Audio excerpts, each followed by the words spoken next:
and we shall start this session. So since the conference was about social impact of theological discourses, I thought it was important to have a full session focused on one of the most important current social problems that we have to tackle. Also here in France, even though we are not always aware of it, or probably not enough aware of it. And for this reason, it was really important to me to invite few scholars specialized in Russian scholarship and Russia-Ukraine relations, and especially in the religious side of this conflict. So now I will introduce Oleg Davydov, who is a scholar originally from Moscow, but now he after a stay in Georgia, he's now in France, and he will stay in France, probably in the University of Lorraine, and he will talk about his experience and theology in Russia between church and academy, if that's right. Yes. Thank you very much, dear friends and colleagues. You can see in the program of our conference that my affiliation is double. It is at Tbilisi and the University of Lorraine. It is not because I am Georgian citizen, but because I was in that country for several months before coming here, invited by the university. I left Russia last year because of the war and the impossibility of doing my theological research. But the process that led me to this decision to leave the country arose long ago, and it was developed with all these hidden processes which I will describe today. A little description of my personal background. I have a degree of habilitated doctor in philosophy, and I was a professor at the Moscow Theological Academy, where I taught systematic theology and modern theology and other disciplines. The Moscow Theological Academy is the largest institution in Russia, educational and scholarly church institution. It is located in the ancient city of Sergiev Posad in the Moscow region, in very beautiful monastery called the Trinity Sergius Lavra. But 2 years ago, I was forced to leave my position because of some sort of public scandal, because of very intensive criticism of my book. And the result of this scandal was the decision of the management of the academy did not renew my employment. Interestingly and significantly, the criticism of my theological position was very intensive, and it was crossed boundaries of academic discussion, and it came from both sides of the theological spectrum, from conservative and from liberal, from both camps. For conservatives, I looked as an unacceptable agent of the West. And for liberals, I was a defender of all dogma and metaphysics and all this stuff which we must overcome. So both camps are nothing but the two sides of the same medal. It is a dialectical situation which knows no final resolution, no final peace, but only cultural war and violence without end. It is a competition for domination and power in genuine modern style. And I want to connect this particular situation with more hidden processes in overall Russian culture and religion and mentality, which lead to the present war in Ukraine. So in recent decades, Russian society passed through a period of extremes. It's a dialectical struggle and it is a result of absence of balance between different things. For example, between freedom and order, between individual and social, and for me, most important, as a theologian, between creation and God. While an ultimate or theological dimension of this struggle and also of this historical moment wasn't articulated and must be. Later, I will argue that I believe that my position, theological position, is only one meaningful alternative for both these positions of liberalism and conservatism in theology, because this dualism is genuine modern. And I want to promote something more at the same time traditional and relevant for our time. Because conservatives want to be uncompromisingly theocentric, and they saw a human nature as ultimately sinful, and the lack of dignity is the main quality of human situation. On the other hand, liberals wanted to start from only human reality and reject a theological tradition and, first of all, metaphysics as an artificial or irrelevant for our cultural moment, for late modernity. And there is also a question of nature of theology, of theological work, of theological writings, if you want. I believe that theology differs from other forms of reflection, and it does not have to be an immediate reaction for any historical, social, and other events.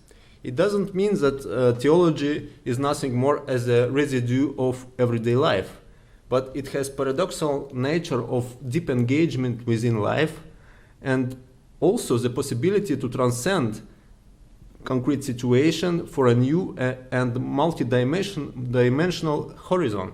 It takes time, but it can be very fruitful, and even more fruitful than any other discourse or narrative. So let me speak about Eastern Orthodoxy briefly. Eastern Orthodoxy as a theological vision, if you want. In deepest or fundamental intuitions, Eastern Orthodoxy calls for integral vision of creation and vision of human nature, not only for human obedience, for faith or emotion, but also for reason, for logic, for aesthetic dimension, for ethical vision of ends. But what we have now in Eastern Orthodoxy in general and in Russian Orthodoxy in particular is the inability and impossibility to be faithful for its own essence, because it cannot affirm the goodness of the world and the integral nature of man and try to separate what is acceptable from what is not acceptable. Of course, this separation is the result of long historical processes, but also we can explain and we can understand what is today is the cause of this situation and this ignorance, if you want. It is well known that the militaristic rhetoric of the official Russian church today is reactionary, isolationistic, and the result of the long domination of particular intellectual and moral atmosphere. Some Russian theologians who actively or not actively defend so-called eternal truth or dogmas against the influence of the secular world, and first of all, of course, from the influence of the imagined picture of the West as an absolute heteronomy, they are always in danger of losing their theological sensitivity and credibility. But I think that healthy theological critique of real problems of the secular social order turns in extreme into a radical denial of all life, of all of culture, of art and science and so on. So conservative speakers constantly lament the spiritual and moral decline, the assimilation of religion in a secular society and so on. They want to return to the imagined old days of the last golden age and so on. We all know that this type of rhetoric is very popular. But it is a sectarian mentality that tries to preserve a voluntary imagined tradition without constantly inventing and shaping it in a respectful dialogue with other positions. And first of all, with philosophy and art of our days. It's a militant language of defense, which inevitably resonates not only with the religious sphere, but also with political rhetoric, justifying aggression, violence, and war in worse forms, even in quasi-apocalyptic language. There is some obvious historical parallels for that situation. For example, theological strategy of the official Russian Church today is in many ways similar to the position of Catholic Church after the First Vatican Council of 19th century. Let me remind you that at the time the Vatican chose the strategy of confrontation with rapidly developing secular philosophy, science, and culture, and turned itself in a fortress with an index of forbidden books, with the transformation of Thomism in the official doctrine, with the excommunication of theologians, and with the ideological codification of all of Catholic life of the epoch. This situation continued for almost a century, culminating in the theological revolution of the Second Vatican Council, and the Church turned towards the secular world. So it's another story, but we can see obvious parallels with today's Russian situation. But now I want to describe situation in theology in Russia today and in the historical context. In the post-Soviet period, this period accompanied by intense processes of religious renaissance, so-called. In this regard, interest to theology becomes not only academic, but also goes far beyond the scope of the church sphere. But historically, theology in Orthodoxy, and especially in Russian Orthodoxy, has an extremely complex and even tragic history. Theology in Russia has never been as developed as in Western countries, at least as in a similar scale. And so, having adopted Orthodox Christianity in Russia from Byzantium in the Middle Ages, it developed very little, in fact, theologically. It was accepted as a ready-made. And for the other hand, for historical and confessional reasons, Russian consciousness was formed for a long time in constant opposition with Western culture and Western Christianity.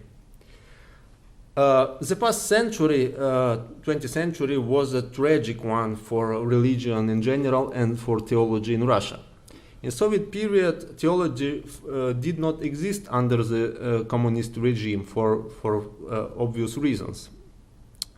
However, theological development took place in immigration community of immigrants, especially in France and the United States. First of all, it was associated with the famous Parisian school of Eastern Orthodox theology, which continued the line of development of the Russian religious philosophical renaissance of early 20th century. If we take a step back and look at the origins and nature of the so-called Russian religious philosophy, it grew up in a specific intellectual and philosophical atmosphere of controversy around classical German idealism, especially Kant, Schelling, and Hegel. In many ways, it was something like a variant of Orthodox philosophical idealism.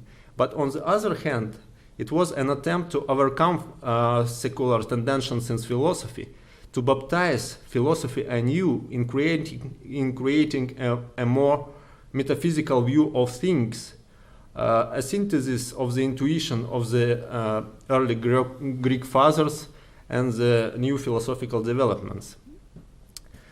So it is also a very long story, but it is important for understanding what is essence of my theological vision and essence of my project. And now I will turn from somewhat chaotic and fragmentary description of the current historical moment to the description of content of my theological project. In describing the kind of context in which we have identified the historical and contemporary roots of post-Soviet religious situation, I want to talk about the theological perspective that is for me the alternative for this obvious dead end of theology, if you want. If I will speak about central idea of my theological project, I may call it peaceful ontology.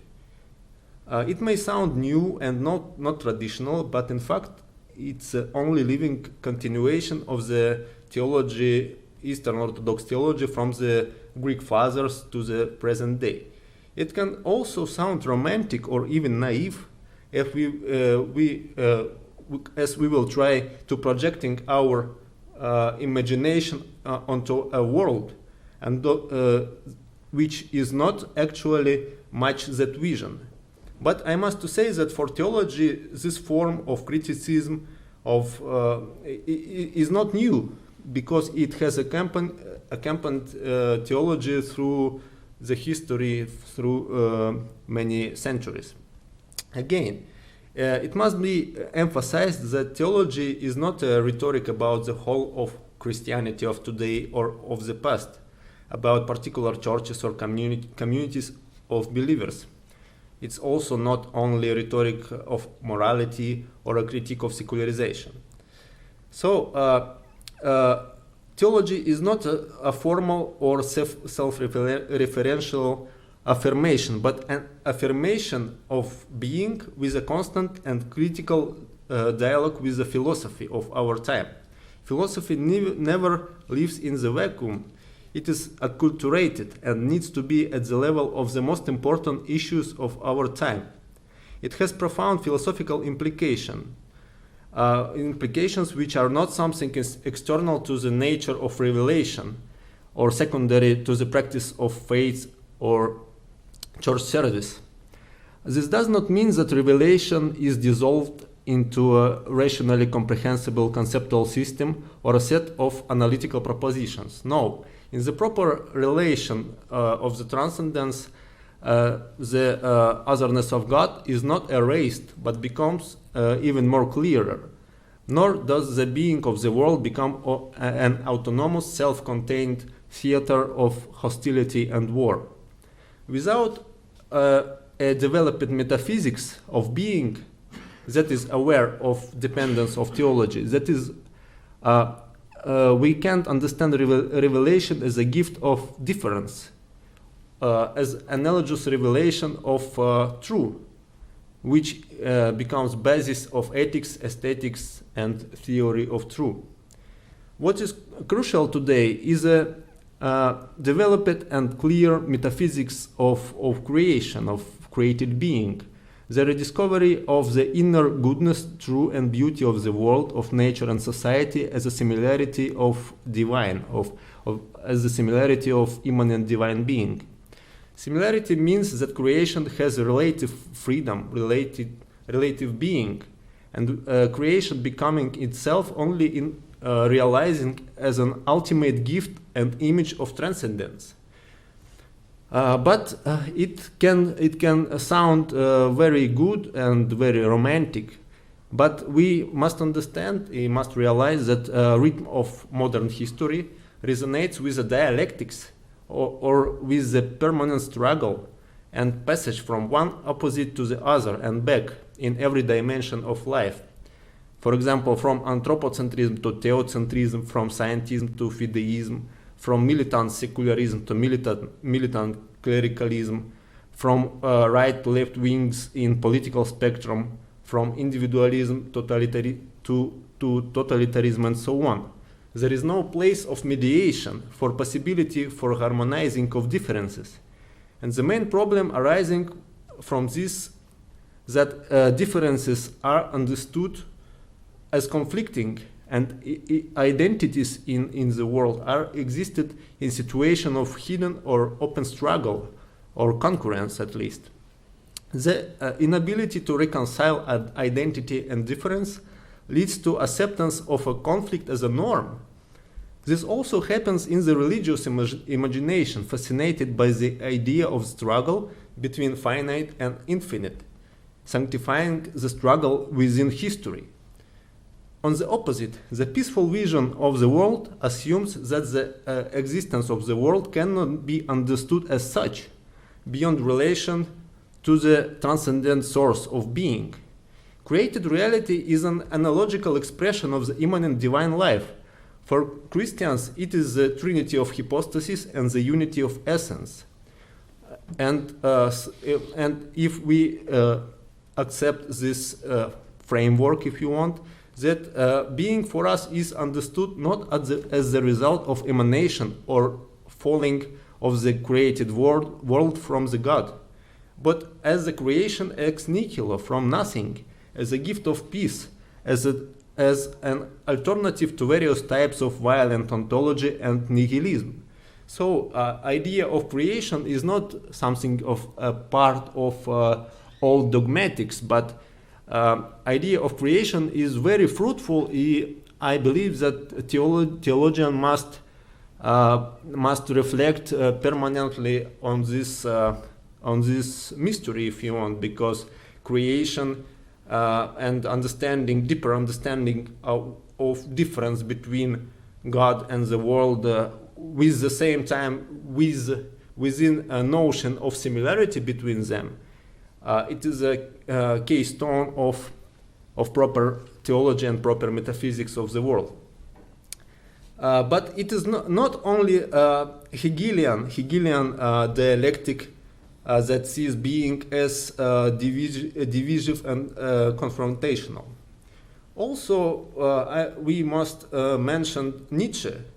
For him, violence is the source and the beginning of all. In relation to him, vision of being as the will to power or will to will, we can use the formula in the beginning was violence.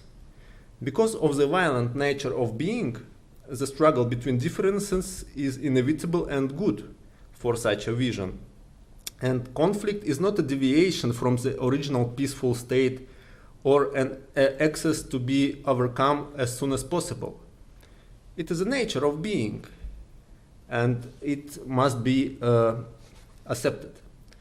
But on the opposite, from the theology, from proper Christian theology, if you want, with the narrative of peaceful being and being as a gift of Trinitarian love, we must overcome this heroic and militant picture of reality, and we must try to reduce violence and to stop war, and not accept this situation as normal.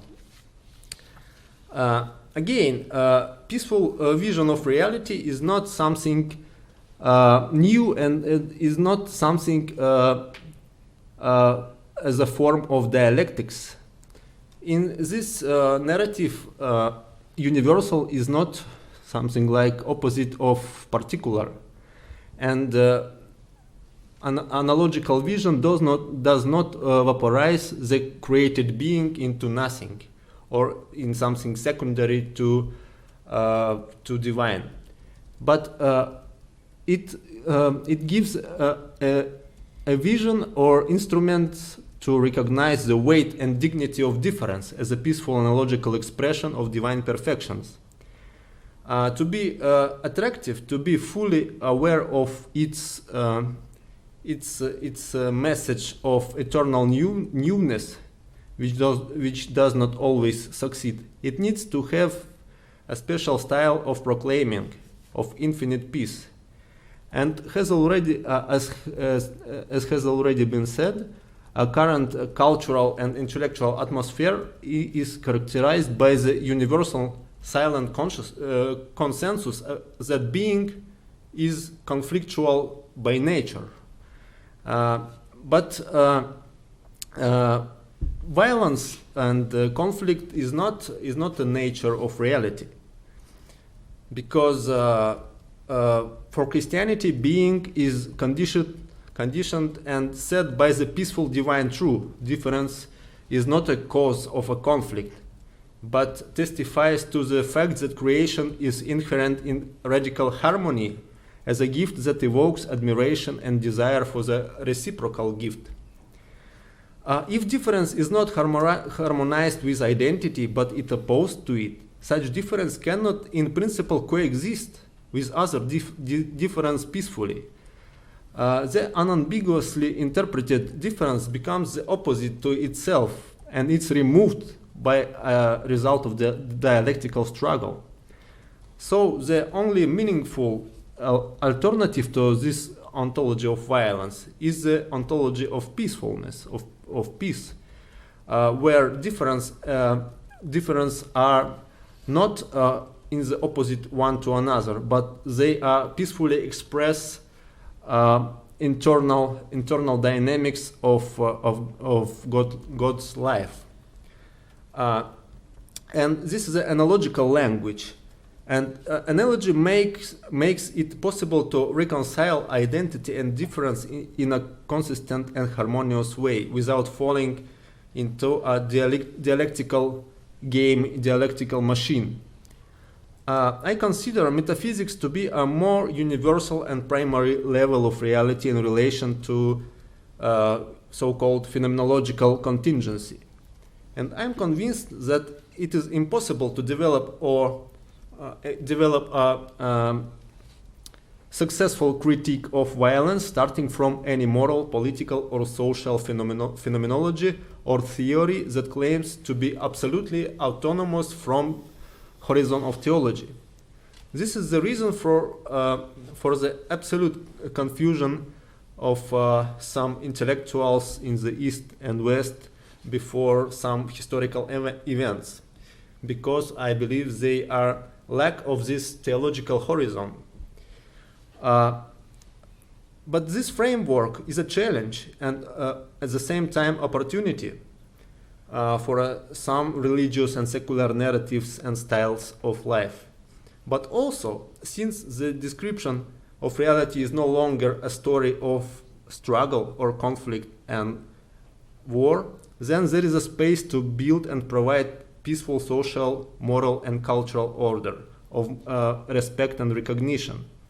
I believe that Christianity remains the salt of the earth only when it remains faithful to ultimate peacefulness of creation and does not compromise with supposedly realistic positions calling for consideration of the inevitability of confrontation. This means that violence can no longer pass itself off as the final word of ultimate truth of reality and human being, even if it seems plausible for some or even majority of people. In the end, whether we realize it or not, we live in a world where the divine truth has already been revealed and tells us that the love to God cannot be separated from the love to neighbor. So, thanks for your attention.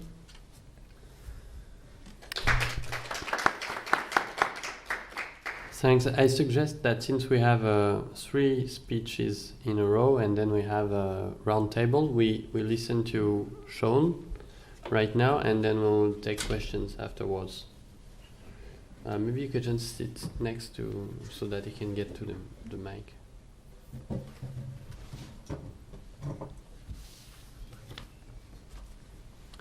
So Sean Griffin, unless you have like questions but about just comprehension or you need to plug this in, so we'll plug this in. Sorry. No, I'm sorry. Oh no, do you have that adapter that you have? You don't need it, You I don't think. need it. Okay, perfect. Excellent. Let me do. I like pictures, so I'm going to show a lot of pictures. Let me put this up. Presenter view.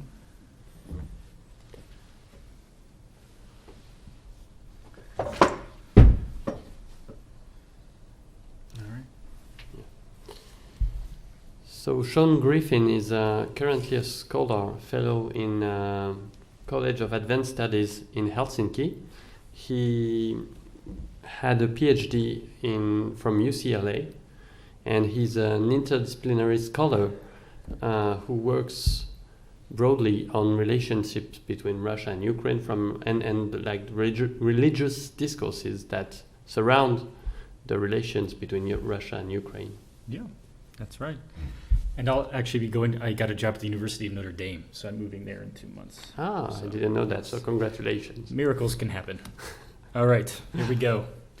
In April 2020, as the first wave of COVID-19 infections spread across Moscow, photographs appeared online that threatened to cause a scandal in the Kremlin. The controversial images had nothing to do, however, with death counts or social distancing restrictions. Rather, they concerned the construction of a new Orthodox Christian church, the main cathedral of the armed forces of the Russian Federation. This sprawling military shrine had recently been built on the outskirts of Moscow, and it was dedicated to the Soviet victory over Nazi Germany in World War II, or the Velikaya Отечественная война. The cathedral was originally scheduled to be consecrated on May 9th by Patriarch Kirill of Moscow in the company of Russian President Vladimir Putin. The ceremony was intended to be one of the climactic moments of the massive celebrations taking place throughout Russia on that day in honor of the 75th anniversary of Victory Day, or День Победы. The COVID epidemic ultimately forced these celebrations to be postponed. But that did not prevent Vladimir Putin from making a rather unexpected appearance inside the new cathedral. In fact, only days before the church was set to be finished, an anonymous source leaked several photographs of the church's interior mosaics, which traditionally depicted saints and scenes from Holy Scripture. Yet there, on the back walls of the church, viewers discovered a rather more contemporary image. A large, unfinished mosaic of Putin and his closest advisors triumphantly celebrating the Russian annexation of Crimea in 2014. The dignitaries were pictured at the head of a victory parade, together with heavily armed little green men, marching with banners that read Krym nash, Crimea is ours, and Forever with Russia. These slogans were not merely a nod to Crimea's reunion with its former imperial hegemon. They also referred to the Virgin Mary's special relationship with the Russian nation. For at the top of the mosaic, floating majestically over the entire scene, Mary covered the parade with her protecting veil, thereby suggesting to viewers that the annexation was a divinely sanctioned event, carried out with the help of her supernatural powers. In 1990, the Soviet Union was the largest atheist country on Earth. 3 decades later, Putin and his army are being imagined as holy warriors on the walls of a church, one dedicated, moreover, to the memory of an atheist regime's greatest military triumph. It was this very regime, under the leadership of Joseph Stalin, which murdered and imprisoned more Christians between 1918 and 1940 than all the emperors in the history of the Roman Empire combined. And this is why the mosaic of Putin turned out to be only the second most controversial photograph leaked online from the military shrine. Because on another mosaic, in another section of the church, the Virgin Mother of God looked down from heaven, and her gaze fell on none other than Stalin himself, whose image was depicted on a banner carried during the original Victory Day parade of 1945. These images of Putin and Stalin shocked many observers, but they were far from the only controversial images to be found in the new cathedral. In fact, as more details emerged, it became clear that both the architecture and the iconography of the church conveyed a rather ambivalent message, one seemingly devoted more to the glory of Russian and Soviet military might than to the glory of the Lord Almighty. Some critics have described the church's interior as, quote, a comic book of war history, and as something in between pop art and socialist realism. So what do these comic book icons depict?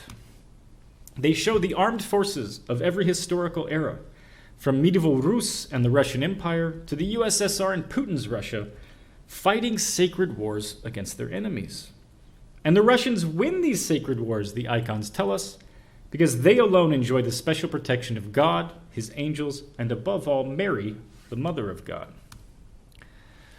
The Virgin's greatest efforts in the cathedral, however, are reserved for the Great War of the Fatherland, or World War II. Several large mosaics commemorate major turning points in the battle, such as the Battle of Stalingrad and the Battle of Berlin. In addition to such battle scenes, the cathedral's stained glass windows feature several prominent symbols from the Soviet past. These include military medals featuring the five-pointed red star, as well as the Soviet hammer and sickle. And to pull it all together, the icing on the cake, a giant mosaic of Mary, explicitly based on the famous Soviet propaganda poster Rodina Mat Zavyot, the Motherland Calls, looks down domineeringly from the Western Alps. This holy Soviet Mother of God is the last image that visitors see as they exit the cathedral. As these pictures make clear, the patrons and designers of the main cathedral of the armed forces wish to make a powerful statement about the historical continuity of their nation. On the walls of the new military shrine, Christian orthodoxy merged with atheist communism. The cross literally merged with the hammer and sickle in order to tell a story about Russia's unbroken 1,000-year-long history as the holy people and the holy army of God.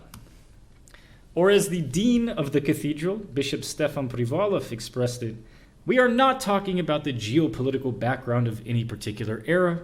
We are talking about the fact that our armed forces have always had sacred help from above, from God and the heavenly saints. That is what the cathedral is about. Not everyone, however, was willing to accept this sacred remaking of the Soviet past.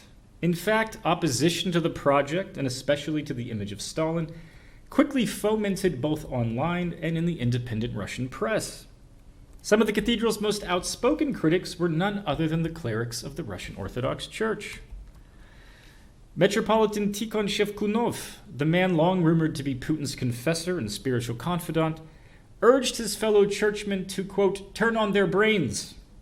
We all understand that Stalin was a great statesman, he said in an interview, but his depiction in a cathedral in a liturgical space is completely inappropriate. Lower ranking of the members of the clergy were more forceful in their denunciations. The church was totally annihilated by Stalin's orders. He killed so many people, Father Alexander Stepanov told reporters in early May 2020. He was a man who devoured human flesh. To depict this man in a cathedral simply goes beyond the limit. Another priest, Father Yevgeny Goryachev, posed the question that was on the minds of many Russians. How is it possible for a portrait of Stalin to appear in a church? He asked during a televised interview. For the millions of people who perished in the Gulag, for all such people, Red Army flags, the hammer and the sickle, the portrait of Stalin, all of these things are a horrifying blasphemy. The mosaics and windows in the main cathedral were not merely theologically or aesthetically repugnant. They were also deeply illogical and disorienting from a historical perspective. For priests such as Stepanov or Goryachev, a holy God-protected USSR was an obvious contradiction in terms, something akin to a vegetarian meat-eater or a monastic porn star. During the Russian Civil War, the nation had been torn in two between atheist Reds and Orthodox Whites, and this rupture remained relevant 7 decades later when the Soviet Union began to disintegrate. Or as the journalist Ksenia Luchenko explains, during the troubled years of perestroika in the 1990s, Holy Rus and Orthodox Empire stood in direct opposition to the USSR. You had to pick a side, one or the other, either for the whites or for the Reds. The communists were the enemies of the Orthodox people. The victims of the repressions had been canonized, and therefore it was impossible to venerate both the martyrs and their persecutors. Yet there on the walls of the main cathedral, the lions and the lambs had at last laid down together. Angels shielded imperial and Soviet soldiers alike, and the Virgin gazed down benevolently on both czars and commissars. Two implacable foes on different sides of the bloodiest civil war in Russian history, had been sutured together into a single, uninterrupted, and uncontradictory version of the past. There were no victims or trauma, no perpetrators or crimes in this constructivist fantasy of one history for the Russian nation. Rather, there were only heroes, Russian heroes, bathed in heavenly light and fighting against evil for the sake of a sacred empire. However, as subsequent events would later reveal, the mosaics in the military cathedral were not concerned exclusively with previous wars and earlier triumphs. They also pointed ahead to the future and to a holy war that was still to come. We'll get there. So the main cathedral was officially consecrated by Patriarch Kirill on June 14, 2020, and the Divine Liturgy began to be celebrated there beneath images of Soviet tanks, red stars, and the hammer and sickle. Still, the immense public backlash against the cathedral did not go unnoticed. When the Patriarch first entered the cathedral for its consecration, two prominent faces were missing from the original design, those of Vladimir Putin and Joseph Stalin. The controversial images had been discreetly removed a few weeks earlier during the final days of the church's construction. And I have a conspiracy theory about this, by the way, so maybe we talk about that later. So in place of Putin and his advisors, the remodeled mosaic now featured a band of jubilant clerics carrying an icon of the Theotokos. And in the place where Stalin once appeared, a well-known Soviet propaganda poster now declared, "Let us raise the banner of victory over Berlin." Dmitry Peskov, the Kremlin's press secretary, hinted that the Russian president had personally intervened in the matter. Putin was informed about the mosaic, Peskov told reporters, and when they informed him about it, he smiled and said, "Someday our grateful descendants will appreciate our accomplishments, but for now, it is still too early for that." Humble Volodya. So Putin and Stalin may have been removed, but these minor renovations did little to change the cathedral's core ideology. But what exactly was this ideology and where had it come from? Who was responsible for the politics of memory preached on the walls of the main cathedral? And what role would these memory politics later play in the Russian invasion of Ukraine? The answers to these questions leads us back to the collapse of the Soviet Union, which comes as no surprise, really. In January 1992, 2 weeks after the dissolution of the USSR, Metropolitan Kirill of Smolensk, the man who is now the Patriarch, delivered an address to nearly 5,000 senior military commanders in the Kremlin. The secular military men were shocked to see a cleric listed among the keynote speakers. But when the churchmen took to the podium and suggested that orthodoxy could inspire patriotism and fill the ideological void of Marxism-Leninism, the commanders took notice. The Russian Orthodox Church at every one of its liturgical services prays for the armed forces, Kirill told the astonished assembly. The Church cares for the moral and spiritual condition of soldiers because a soldier must fulfill his duty in a special way, by sacrificing his own life for the sake of others. Precisely for this reason, soldiers are numbered in the choir of the saints. As these words make plain, at the dawn of the post-Soviet era, Kirill was already preaching some of the core myths, the core narratives, that would eventually be enshrined in the main cathedral of the armed forces. Namely, that fallen soldiers were martyrs for the fatherland, that their deaths were a sacred sacrifice, and that for over 1,000 years, the prayers of the Orthodox Church had ensured the Russian army's success on the battlefield. Kirill also stressed the unbroken 1,000-year-long historical continuity of the Russian nation. In so doing, however, he remained staunchly anti-Stalinist and anti-Soviet. Our fatherland did not form in the past 70 years, Kirill declared in the same speech. And it has absolutely nothing in common with the Stalinist empire. The exploitation of the Soviet people by a totalitarian ideology was a great tragedy. Our community is in fact 1,000 years old and dates back to 988 when the Slavs were baptized in the Kievan baptismal font. Kirill had good reason to be wary of the totalitarian ideology of the USSR. His grandfather, a priest, had been arrested 3 times by the NKVD and had spent 5 years in the Solovki Gulag. The ambitious young metropolitan was keen to ingratiate himself with the military, but he was hardly, at this time, a Soviet revanchist or Stalinist sympathizer. In fact, throughout the 1990s, and up to his election as patriarch in 2009, Kirill was widely viewed as one of the most progressive, liberal, and open-minded hierarchs in the entire Russian Orthodox Church. In the year 2000, for instance, he drew the ire of the Kremlin by insisting that the Church's seminal statement on church-state relations should encourage Orthodox Christians to defy the government if it ever, quote, forced them to apostatize from Christ and his church or to commit sinful, soul-harming deeds. Similarly, when pro-democracy protests broke out on Bolotnaya Square in 2011, Kirill even considered going to the square in person to show his support for the protesters, according to inside sources in the Patriarchate at that time. Clearly, these are not the words and deeds of a hierarch eager to serve the divine liturgy beneath the portrait of Stalin or the Soviet Red Star. So what changed?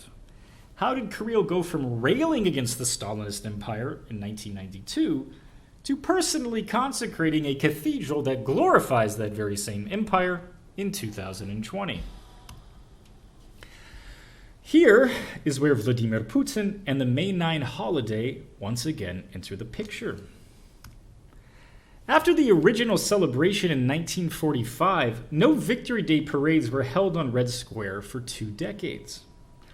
During the Brezhnev era, however, faith in the bright future began to fade, and the Communist Party started to seek legitimacy in collective memories of past glory. It was at this time that the cult of the Great Victory, Velikaya Pobeda, became the ideological centerpiece of the late Soviet state, and May 9th, Victory Day, became the most important holiday in the Soviet civil calendar. During Gorbachev's perestroika, the cult of the Great Victory once again fell into disfavor. For the first time, Soviet citizens discovered the darker truths about their country's role in World War II. They learned of Stalin's tactical errors and about the atrocities committed by Soviet troops. Anti-Soviet sentiment reached its climax shortly after the disintegration of the USSR, at which point Victory Day parades disappeared entirely. They were revived in 1995 by Boris Yeltsin, but these celebrations were far less lavish affairs. With the economy in dire straits and the army waging an unpopular war in Chechnya, Russians were hardly in the mood for self-aggrandizing victory celebrations. But things started to change dramatically at the turn of the millennium. In the year 2000, Victory Day fell only 48 hours after Putin's inauguration, and the celebration was by far the largest since the collapse of the Soviet Union. Thousands of soldiers lined up in Red Square. Beside them stood veterans of the war, proudly donning their vintage uniforms and medals. Today you stand together with the new generation of defenders of the motherland, Putin told the veterans. Through you we got used to being winners. This entered our blood. And this characteristic was not just responsible for our military victories. It will also help our generation in peaceful times so that we can build a strong and flourishing country. Ideologists in the Kremlin noticed the strong emotions evoked by the victory cult, and they quickly moved to exploit them. Amidst the widespread ideological cynicism of the post-Soviet years, the victory was a rare instance of something authentic. Thus, as the years passed, May 9th celebrations gradually assumed more and more importance. Propaganda related to the victory began to visually dominate Russian cities for weeks and months before the date itself. For the 75th anniversary celebrations in 2020, for example, giant billboards in Moscow advertised "Our victory, Nasha Pobeda." And people painted patriotic slogans under their cars, such as "Onward to Berlin," and 1945, "We can do it again." In short, under Putin, the cult of the Great Victory evolved into the foundational narrative, the core myth of contemporary Russian political identity. It is a textbook example of how the politics of memory typically function. A group ritually remembered a shared past in order to belong to a shared political community in the present. These developments were not lost on Patriarch Kirill and his inner circle. And as the meaning of the Great Victory changed in Russian society, so too did the politics of memory preached by the leaders of the Moscow Patriarchate. In 2009, shortly after becoming the new patriarch, Kirill began to discern a much deeper spiritual meaning to the events of World War II. Some people are perplexed. Why was the last war so terrible and bloody? He means World War II. Why did so many people die? The patriarch asked in a sermon. The evidence is clear. This was a punishment for sin, for the terrible sin of national apostasy. We know what happened to our people after the bloody events of the beginning of the 20th century. How much untruth, evil, and human suffering there was. But the Lord washed away this untruth, evil, and human suffering with our blood and with the blood of our fathers. We must therefore discern with a special religious understanding the redemptive meaning of the Great War of the Fatherland. This final phrase is crucial, the redemptive, iskupitelny meaning of the Great War. So do you see what Kirill is doing here? He is linking the redemptive saving sacrifice of Christ on the cross, the sacrifice that washes away the sins of the world, with the Soviet sacrifices of World War II. Kirill is claiming that the 27 million Soviets who died during the war were part of a much greater providential plan, that they were sacrificed on the altar of victory, altar Победы, which he loves to talk about, so that the sins of the October Revolution and Stalinism could be forgiven and the Russian people could return to the Orthodox faith. In Kirill's theology of victory, the Great War of the Fatherland is therefore interpreted as a collective national crucifixion, a sort of Soviet Golgotha. And how does Kirill interpret Victory Day? Naturally, he sees it as the day of national resurrection, Easter, the Pascha of the Soviet people. Indeed, in all of his Victory Day sermons, Kirill never fails to mention that the war actually ended on May 6th, 1945, the very same day that Pascha, or Easter, was celebrated on that year. Kirill made this equation between Pascha and Victory Day crystal clear in his sermon from 2021. It is wonderful that Victory Day normally takes place during the Paschal season, for just as Pascha, or Easter, is the holiday that celebrates the victory of life over death, so too the Great Victory is a holiday commemorating victory over death and destruction. Whether or not Patriarch Kirill genuinely believes this mythology of the Great Victory is unknown and unknowable. But it is plain for all to see that in an effort to make himself useful to the Kremlin, he has readily agreed to help sacralize or baptize the Soviet past. In speech after speech and spectacle after spectacle, Kirill has blessed and sanctified Putin's cult of the Great Victory. This is a point that the Russian president regularly confirms whenever he alludes to the sacredness of the May 9 holiday. The spiritual moral meaning of the Day of Victory shall remain eternally great, he said in a speech in 2020, and our attitude towards it must be holy, for our veterans battled for life against death. Statements such as these have inspired some critics to start referring to the holiday as Putin's Pascha. In my view, this witty phrase is exactly right. For in Russia today, May 9 has become the high holy day of a new pseudo-Soviet, pseudo-Orthodox civil religion.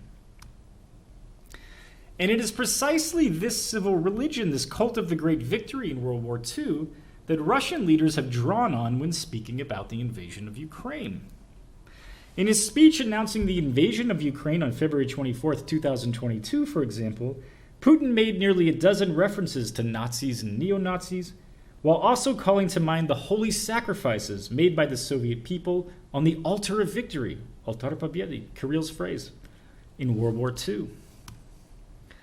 On the day the invasion was launched, moreover, Putin's troops went into battle in uniforms designed to evoke memories of the Great Victory. And some experts even suggested that the invasion routes were purposely plotted so that Russian soldiers could follow literally in the footsteps of their Soviet predecessors who fought the Nazis. So we're talking about World War II cosplay, basically. Meanwhile, away from the battlefield, Russians at home were treated to a steady diet of heroic World War II films, which played throughout the day on state-controlled Russian TV channels. In the weeks and months that followed, reports of Ukrainian Nazism and the ethnic slur Ukronatsisti, Ukronazis, were promulgated ad nauseum on state media and began to permeate everyday life inside the country. Predictably, many patriotic Russian Orthodox clergymen have embraced the Kremlin's sacred war narrative. Today on the lands of Holy Rus, an armed conflict is taking place between the Russian people and the collective Hitler and enemies of Holy Orthodoxy, Father Igor Pashmenov told his flock shortly after the start of the invasion. In a similar vein, Father Alexei Kasatikov, I'm not sure I'm saying that right, by the way, invoked a song from a Soviet war film to describe the campaign. If necessary, we can do it again, he proclaimed, alluding to the Second World War. And now we are doing it again. Our country ended the war in 1945, and we will end it again today. These examples are not fringe views. In the politics of memory currently being preached by politicians and priests alike, Russian soldiers are fighting for the existential survival of the motherland in the same fashion that their Soviet forebears fought against Hitler's invasion. Only this time around, Kiev is the new Berlin, Zelensky's regime and NATO are the new Nazis, and the entire country is waging a holy war against godless aggressors from the West. It is nothing less than a second great war of the fatherland. Putin reiterated this utterly fantastic politics of memory in early February in Volgograd, so a couple months ago, where he was commemorating the 80th anniversary of the Battle of Stalingrad. The ideology of Nazism in its modern guise again threatens the security of our country, Putin said. We are again and again forced to repulse the aggression of the collective West. It is unbelievable, but it is a fact. We are again being threatened by German Leopard tanks emblazoned with crosses. And we are again going off to fight on the soil of Ukraine against the forces of Hitler's last descendants, against the forces of the Banderites. Churchmen, for their part, have continued to echo Putin's neo-Soviet holy war propaganda. In July 2022, this peach of a man, Archbishop Petirim Volochkov, urged his fellow countrymen to rally around Putin as they once rallied around Stalin. Here's what he said. After the words of the appeal of His Excellency, Mr. President, we must rally even more closely around our top military political leadership and our valiant army. For just as in the years of the Great War of the Fatherland, they now protect our earthly fatherland from the insidious enemy of the human race. Perhaps the most menacing words, however, were spoken in early October by the controversial actor and suspended Orthodox priest Ivan Okhlobuistin during a televised war rally held on Red Square. Here's what he had to say, or rather scream. We should rightfully call it holy war, holy war. There is an ancient word in Russian, goida. Goida is a call to immediate action. We need a war cry like that today. Goida, brothers and sisters, goida, fear us, O old world devoid of true purity, true faith, true wisdom, a world ruled by madmen, perverts, and Satanists. Fear us, we are coming, goida. So far, Kirill has refrained from calling the atrocities in Ukraine a holy war. Yet that has not prevented him from supporting the war effort or from appearing publicly in the main cathedral of the armed forces. The Patriarch has served the liturgy twice at the cathedral since the start of the invasion, and both times his sermons there have been exercises in pseudo-historical pro-war propaganda. In his first sermon on April 3, 2022, he thundered against the powerful external enemies that had supposedly forced Russia into a defensive war, and he repeatedly blamed the godless West for causing the war. Kirill's second sermon at the military shrine was delivered roughly a month later, on the eve of the Victory Day celebrations. Once more, the Patriarch put forward an array of half-truths and illusions. Our country has practically never waged a war of aggression. the patriarch said of the largest land empire in human history. Russia has sacrificed itself to help others, and that is why we call our army Christ-loving, because what other power, besides inner spiritual power, could explain the great feats of our soldiers? Several months later, on the day after the mobilization announcement, Kirill described the eternal rewards that Russian soldiers should expect to receive in return for these great deeds. If someone, driven by the sense of duty, the need to fulfill an oath, remains true to his calling and dies in the line of military duty, then he undoubtedly commits an act that is tantamount to a sacrifice, Kirill explained in his sermon. He sacrifices himself for others, and we believe that this sacrifice washes away all the sins that that person has committed.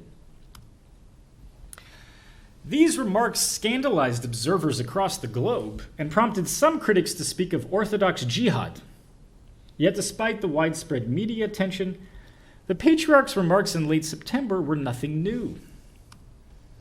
In fact, as we saw earlier, Kirill has been peddling these ideas to the Russian army for over 30 years, when he first spoke to that audience of 5,000 ex-Soviet military men in the Kremlin.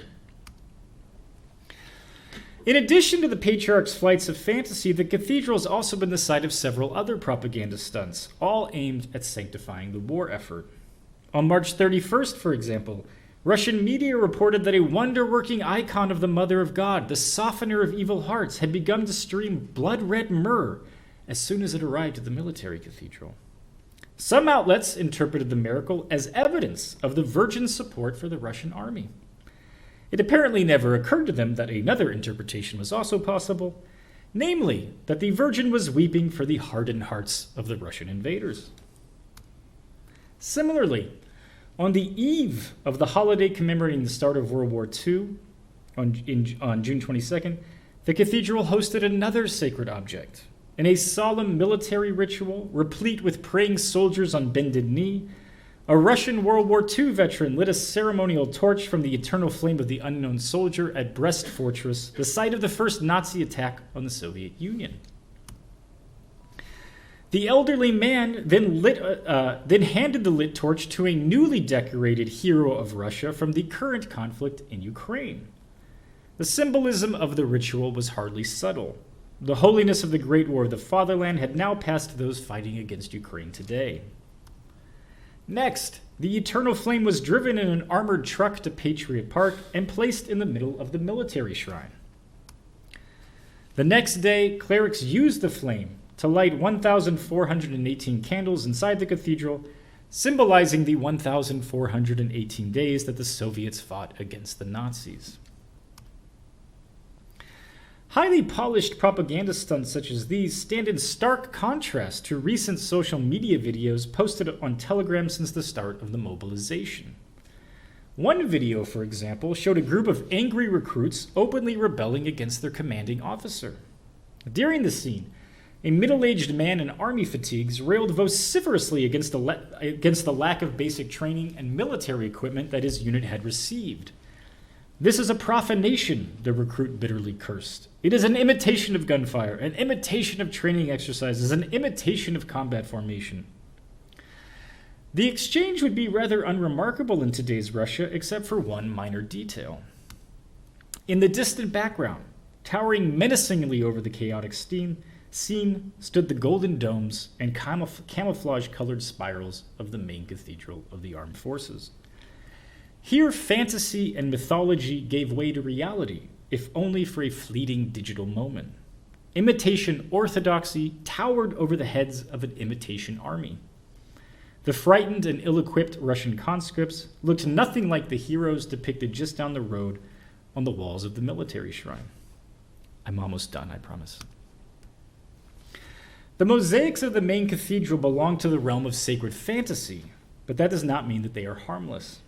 In fact, long before the outbreak of the war, Russia's most famous clerical dissident, the defrocked deacon Andrei Kuraev, issued a warning about the church's true nature. "I fear that this church is not the subject of a religious Orthodox cult," he said in a televised interview. "It is a cult object of a new religion, the civil religion of Russia, the religion of victory. Thus, it turns out that our altar is not dedicated to Christ and not to his victory, but rather it is dedicated to something completely different. At that time, Kurayev refrained from elaborating on what this something different might be and left it as an open question. In late February 2022, the answer to that question became chillingly clear.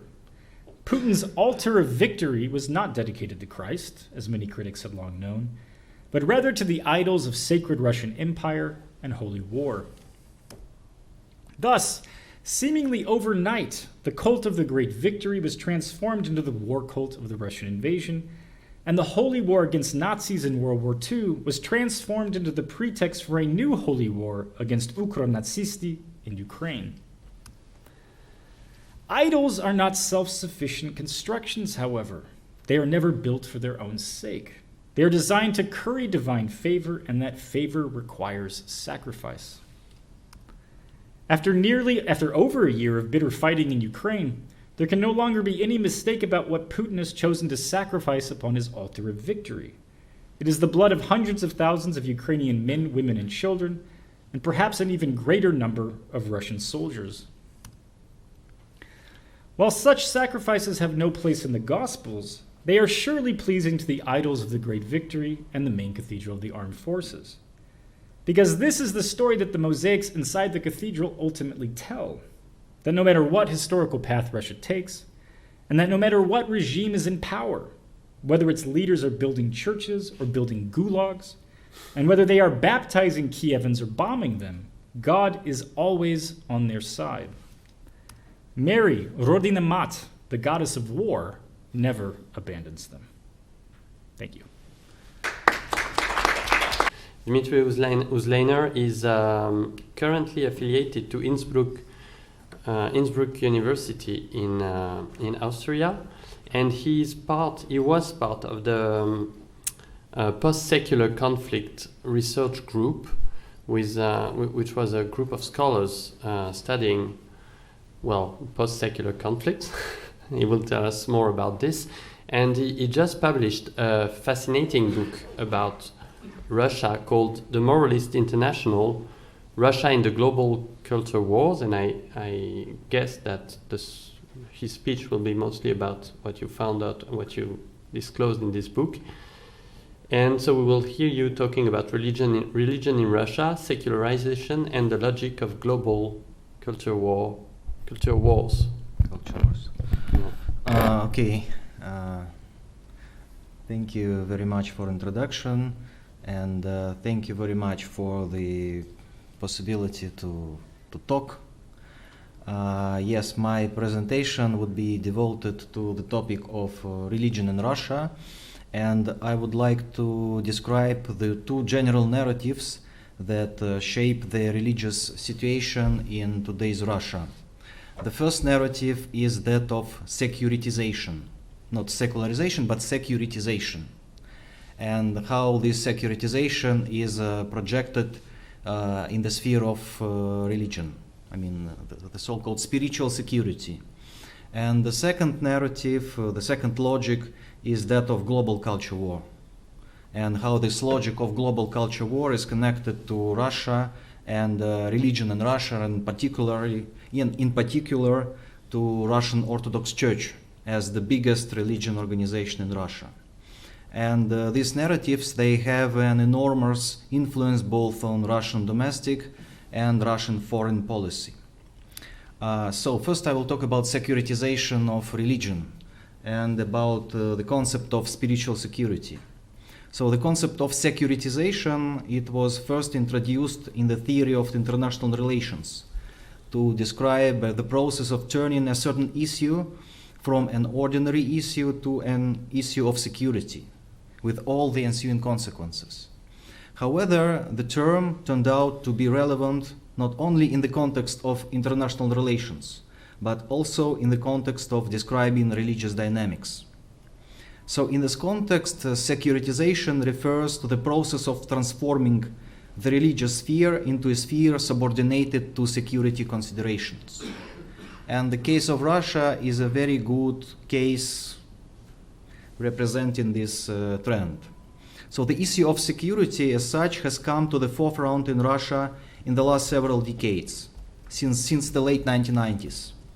And it became so important that to a certain extent one can even talk about the total securitization of Russian society, that is the transformation of absolutely all spheres, from the military to, for example, education, into issues related to security, with a corresponding restructuring of the spheres in the light of this logic.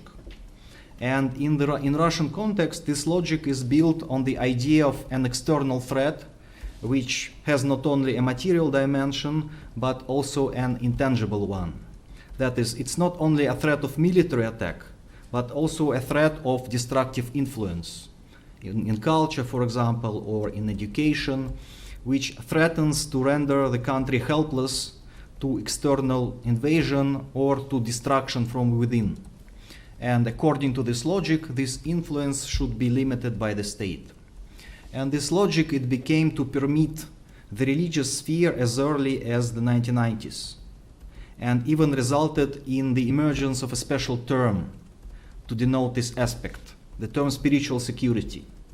This spiritual security implied the existence of a certain spiritual moral core of Russia, its civilizational DNA or its code, which seeks to be undermined by enemies acting not only directly but also indirectly.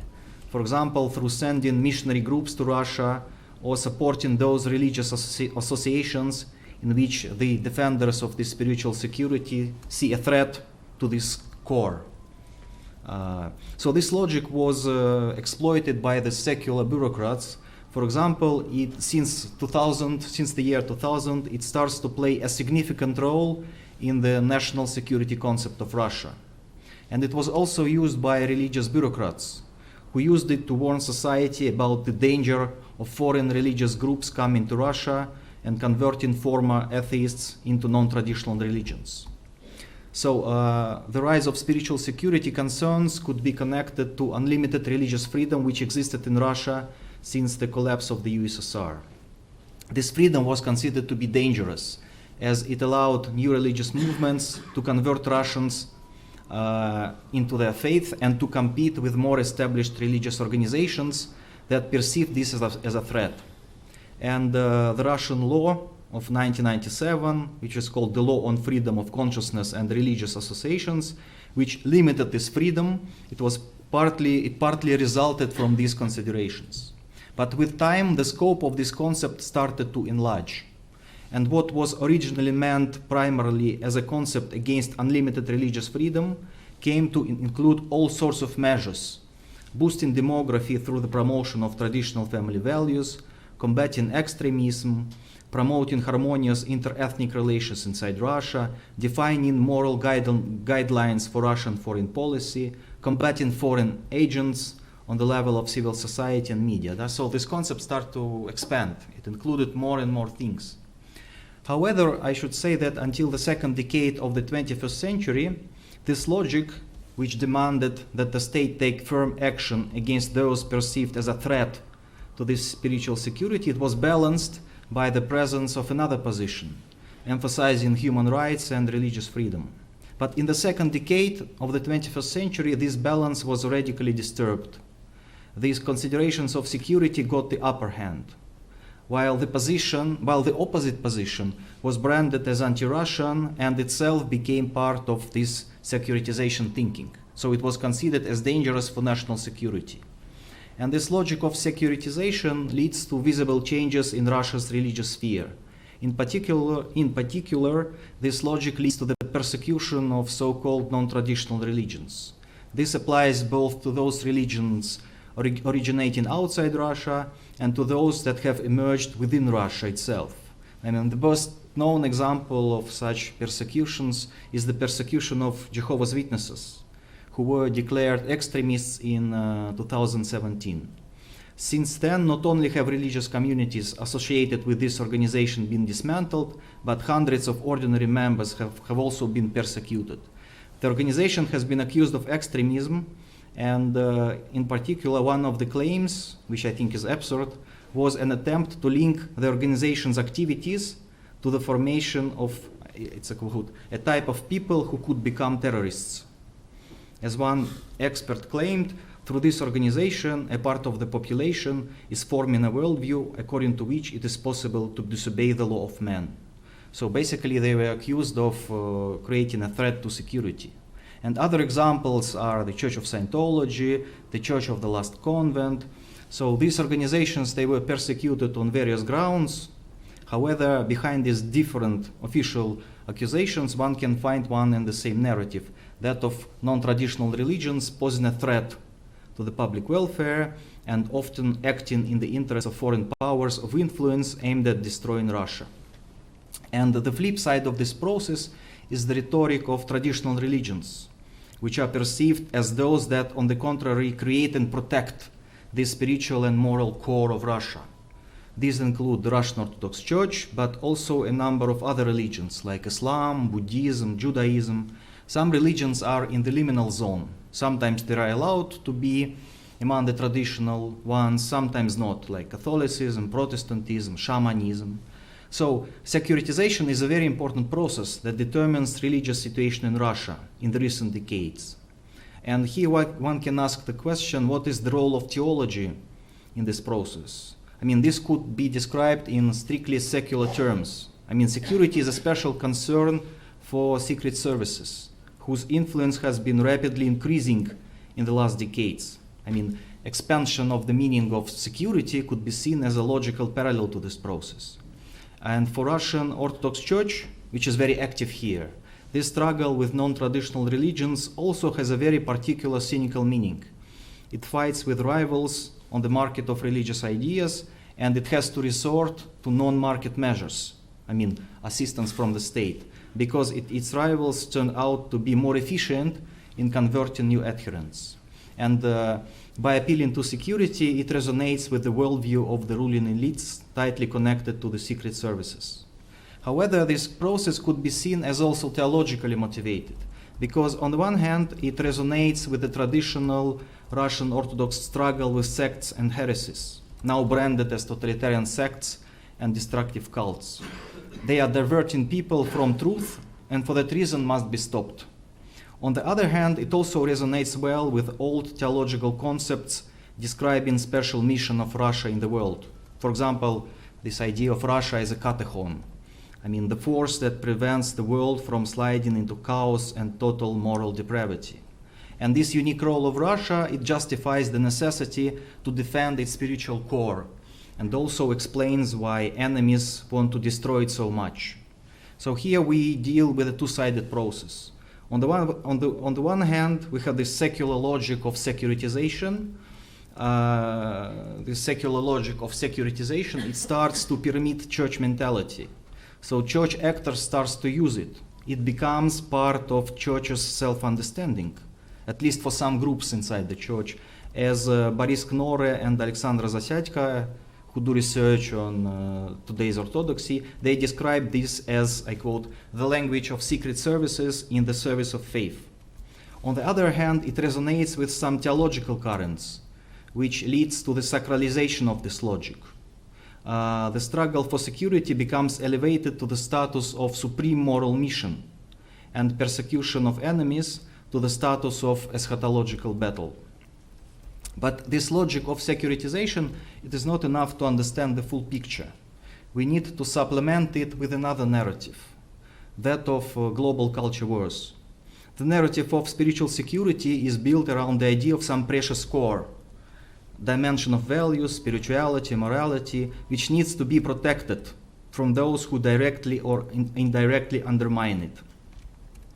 However, the question of what this core is really about remains open. How can one describe this core?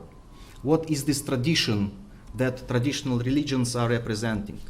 And this narrative of global culture wars, it provides an answer to this question, an answer that is becoming kind of a mainstream. So now I'm going to talk about this logic of global culture wars. So first I will say a few words about culture wars. So contemporary pluralistic societies, they face value or moral conflicts, which are often called culture wars. These conflicts are focused on the issues of family values, gender roles, gender relations and reproductive rights, the place of religion and religious symbols in public space, public morality, and freedom of artistic expression. In one way or another, all these conflicts are reactions to the cultural revolution of the 1960s and the anxiety it provoked about the loss of previous certainty and social stability. Peter Wagner described this condition as the crisis of organized modernity. And this crisis seems to be special, as it is connected to the revision of some root intimate conventions that have long remained inviolate. Any culture is a system of differentiations, like good, bad, man, women, up, down, friend, enemy, and at the moment when this system of differentiations begins to break down, to transform itself, it triggers certain processes, like moral panics, different phantasms of imminent chaos, and so on. And this breach of organized order, it becomes a new line around which different competing positions are emerging. So we see in these conflicts how what until recently was taken for granted, up to the point of self-evident, once again becomes something, the object of a dispute, the center of a struggle over the question of definition. We go from a situation in which certain aspects of social life seem indisputable, for example, the heterosexual notion of marriage, or the temporal and the secular and religious meaning of Christmas, to a situation in which these aspects are being re-evaluated. For example, the crucifix hanging in the public school, which no one has noticed for centuries, and which to a certain extent has become part of the familiar landscape, suddenly becomes the epicenter of a conflict.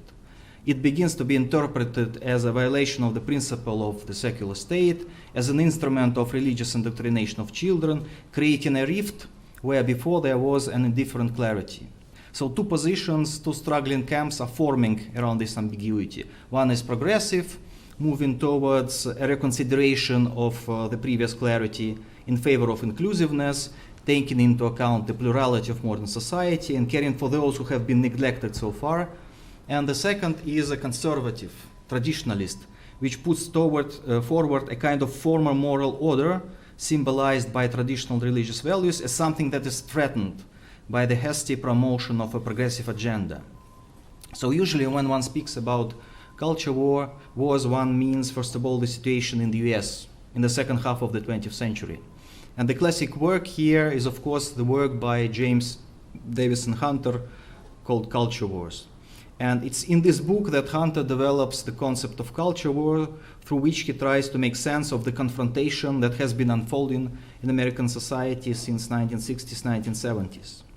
However, this conflict is not some peculiarity of the American society. It is a constitutional contradiction inherent in any contemporary society, a contradiction that is faced by any pluralistic democratic society. And in the last quarter of the 20th century, these culture wars, they went global.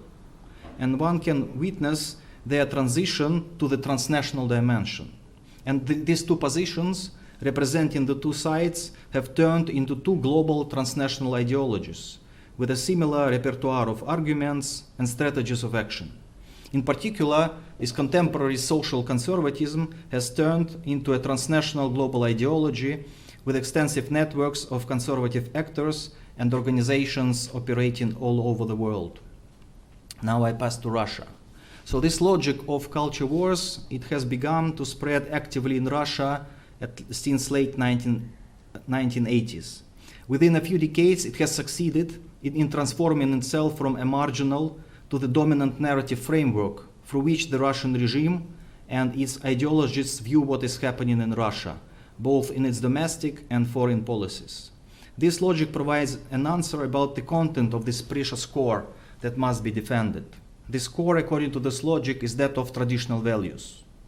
But Russia's vision of culture wars not just reproduces the logic that we see elsewhere, though there are few very clear parallels. It also has its own characteristic features. Speaking about the logic of culture wars in Russia, one cannot but notice its certain specificity.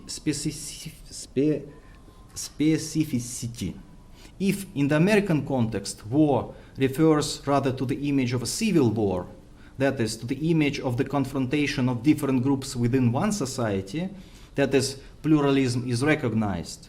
In the Russian context, however, the war refers to the image of war between Russia and the rest of the world. Like this internal pluralism is denied. Russia identifies itself with the conservative position, that of traditional values, while the opposite position is declared to have no right to exist within Russia and is branded as being connected with forces outside Russia who are hostile to the country. And people and organizations representing this position are branded as enemies and foreign agent. So logic of securitization and logic of culture wars kind of blend here. Now I want to say a few words about the role of the Russian Orthodox Church. I mean that religious organizations, institutions, they play a key role in this process. And in particular, Russian Orthodox Church plays an important role in this process, and in particular the Patriarch Kirill. So throughout the 1990s, the Church had mostly been engaged in institutional recovery and internal struggles. But by the year 2000, the Moscow Patriarchate showed the ambition to become a leading public voice. And the new socio-political role of the Russian Orthodox Church was primarily related to the figure of Metropolitan Kirill, head of the Department of External Church Relations, who was elected Patriarch in 2009. While the previous Patriarch, Patriarch Alexei II, had taken a cautious stance regarding the political role of the Church, Kirill supported a completely different approach. He illustrated his vision in a landmark publication entitled Norms of Faith as a Norm of Life. This article, published in February 2000 in Независимая газета, which is a leading Russian newspaper, it reflected Kirill's views on contemporary society and its conflicts, as well as on the role that the Church should play in these conflicts. Kirill's text is significant here because it contained a compressed program of the new role that he envisioned for Orthodoxy in Russian society and in the world. In this article, Kirill presented a roadmap for the Church, which was to transform itself into a genuine public religion, capable of defining the future face of human civilization. In his view, Russian Orthodoxy must not retreat from the modern world, nor should it seek accommodation with a secular liberal order, but it should actively engage with the modern world and, if necessary, fight against liberalism and secularism. Kirill sketches out his vision of the fundamental contradiction of our era, and at the same time the main challenge to the human community in the 21st century, by which he means a clash between liberal civilization standards on the one hand and the values of national, cultural and religious identity on the other. And he sees the task of Orthodoxy in challenging the hegemony of these liberal civilization standards and criticizing them from the position of a system of traditional values for Russia, based on a way of life rooted in the tradition of the Church. So the fundamental contradiction of our era that Kirill describes is another way of referring to the culture wars, which he depicts as both a global and a Russian predicament. For Kirill, there can be no doubt that liberal ideology has detrimental consequences for both the individual and society. Therefore, confronting the pernicious influence of liberalism and establishing the norms of life based on the Orthodox faith should become the essence of Orthodoxy as a public religion. The article is an Orthodox call to arms in the culture wars. Published in a leading Russian newspaper, it addresses an audience far larger than Orthodox churchgoers and ordinary believers. It is important to understand that the article did not stop at a general criticism of liberalism, but went so far as to provide a concrete breakdown of the manifestations of liberalism to which Orthodox Christians should be alerted, like feminism, rights of sexual minorities, multiple forms of living together, family planning, bioethics. However, one should say that in this article, Kirill's attitude to liberalism is still quite moderate, because he suggests criticizing liberalism without completely rejecting it, using instead the resources of the liberal political order to push ideas that are alternative to it. This accurate position will disappear in his further writings, making his position more and more radical and anti-liberal. Now I pass to the kind of domestic policy. So since 2012, this logic that I've described when I was talking about Kirill, so this logic of culture wars has been actively adopted by the Russian state. In fact, it became the ideological justification for the political reaction that started in Russia after 2011-2012 opposition protests. This new course was announced by Vladimir Putin in his address to the Federal Assembly in 2012, after he became president for the third time. The ideology of traditional moral values became one of the key elements of Putin's new reactionary agenda. And for the first time in the history of post-Soviet Russia, moral conservatism moved in the very center of politics. In his annual address to the Federal Assembly of December 2012, Putin pledged to strengthen the solid spiritual moral foundations of Russian society through a series of policy initiatives in the areas of culture, education, and youth policy, with the help of institutions that are bearers of traditional values. And these institutions were, of course, Russia's traditional religions, first and foremost the Russian Orthodox Church. And these traditional values and their alleged enemies have become an important part of Russian domestic policy. The narrative of traditional values merged with considerations of security. What was under attack, according to this securitizing logic, was Russian statehood itself, which could only be upheld by a population that identified with Russian culture, language, history, and Russian orthodoxy, so with traditional values. The idea that Russian national identity is under siege by relativism, pluralism, and liberalism, and has to be defended against Western values and foreign agents became dominant. As Yardar Ozbo has argued, the political class reacted to the public protests against the fraudulent parliamentary elections of 2011 with a proposal for a new social contract based on traditional values, obedience, and security. For this social contract to be persuasive, Russians had to be convinced that they were under threat by extremism and destabilizing foreign powers. But despite such pledges, the meaning of traditional spiritual moral values in Russian public discourse remained remarkably vague.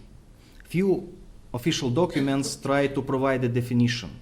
For example, in 2015, the Russian government adopted a resolution on approving the strategy for the development of education in the Russian Federation for the period until 2025, which included the following list of traditional values: humanity, justice, honor, conscious will, personal dignity, belief in goodness, and the desire to fulfill a moral duty to yourself, your family, and your fatherland. The national security strategy of the Russian Federation of 2015 refers to a slightly different set of ideals, like human life, rights and liberties, family, work, patriotism, moral standards, humanism, charity, mutual assistance, collectivism, the historical unity of Russia's people, and the historical continuity of the homeland. Yet another official document, the Declaration of Values of the Union of the States of Russia and Belarus of 2018, provides the following list: faith, life, love, justice, solidarity, mercy, dignity, power, nation, patriotism, freedom, responsibility, moderation, unity, service, loyalty, and family. And this last list is followed by a clarification that many of these values were proposed by Patriarch Kirill of Moscow and all Russia as the basis of national consciousness. But I should say that it is the last of these moral values, family, that appears as a central category of traditional values in the Russian context, one everybody seems to agree on. However, I find it important to stress that the reason for this convergence on the conservative family model is not only to be found in some intrinsic pro-family logic of Russian history and culture. The motivation for the prominence of the conservative family model inside Russian traditional values conservatism is also to be found in the logic of global culture wars. By the beginning of the 21st century, conservative family values had become a global, well-developed ideology with a whole arsenal of different subtopics like pro-life, anti-gender rights, strategies like networking, lobbying, and site of contestation like United Nations, Council of Europe, European Court of Human Rights. So Russian pro-lifers pro-family activists and homeschoolers, they had only to pick up a ready-made global agenda and adapt it to the Russian context. By doing so, they had an advantage over Russian nationalists, patriots, monarchists, or those nostalgic of the Soviet past. They could tap into a powerful transnational network, they presented a positive message, and they had a contemporary, forward-looking appeal that many of the radical groups on the right lacked. And most of all, they could generate a broad consensus among religious groups inside and outside Russia. And of course, the main benefactor of this conservative turn of the Kremlin was the Russian Orthodox Church, because for many years it has been promoting this ideology of traditional values and had presented itself as the bearer of traditional spiritual moral values. And now finally, the agenda that Patriarch Kirill announced in Независимая Газета found its way into politics. So basically all the figures, key figures that were connected with this conservative turn were in one way or another connected to Russian Orthodoxy. So by 2020, these traditional family values, they had transformed from a marginal worldview to the mainstream of Russian domestic politics, a trend that culminated in the new text of the Russian Constitution. In July 2020, the amendment to the Russian Constitution, first proposed by President Vladimir Putin in January, smoothly approved by the State Duma and Constitutional Court in March, and confirmed in a nationwide referendum with 80% of the votes, took effect. The amended Russian Constitution contains a commitment to traditional family values and precludes the possibility of future legislative changes for the recognition of same-sex marriage. The proposal to define marriage as a heterosexual union was made by Konstantin Malafeyev, the head of the conservative St. Basil the Great Foundation, and since 2018, vice president of the right-wing World Russian People's Council.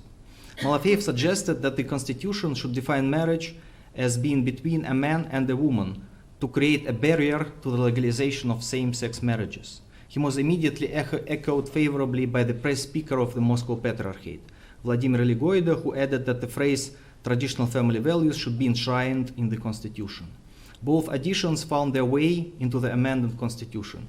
Paragraph 72 now includes the defense of the institution of marriage as a union of man and woman, and paragraph 114 mentions the preservation of traditional family values among the goals of the Russian Federation. So basically, these constitutional amendments, they had the effect of introducing traditional values conservatism into the most important document of the Russian Federation. So Russian Orthodox social conservatives and defenders of traditional values were successful in having their priorities reflected in the Constitution of 2020. At the same time, this logic of culture wars and the necessity to defend traditional values had also begun to shape the structure of Russian foreign policy. Again, this was reflected in the president's address to the Federal Assembly in 2013.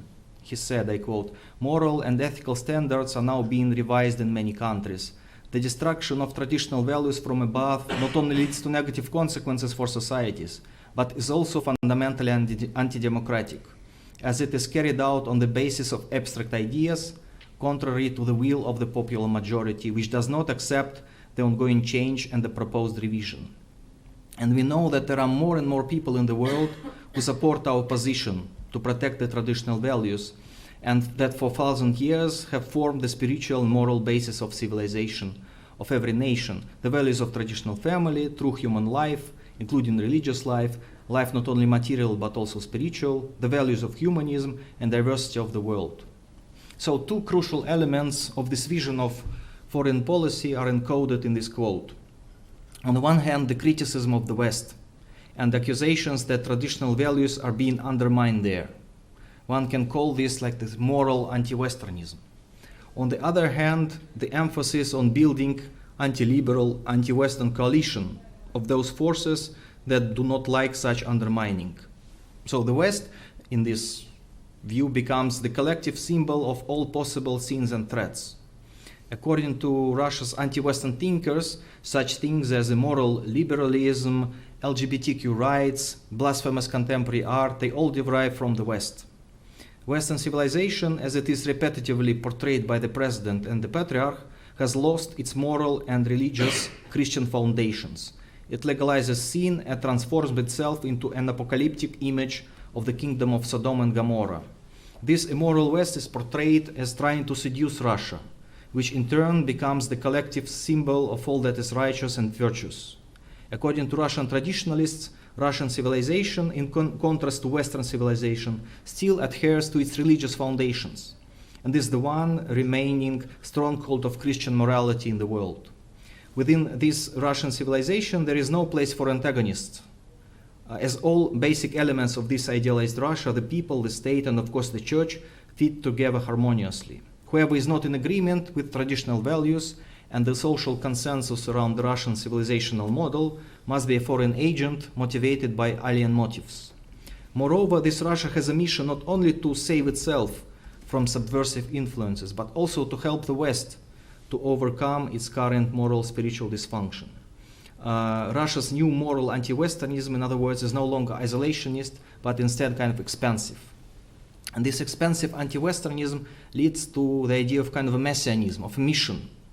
While in domestic policy it is security that defines the logic of the Russian culture wars. In foreign policy, this logic is dictated by the desire for status recognition and the search for counter-hegemonic strategies. According to Alicia Churanovich, the conservative turn in Russia's foreign policy should be viewed as a reaction to Russians' perception that they have failed to achieve the desired recognition as an equal to the major powers, in other words, to the West.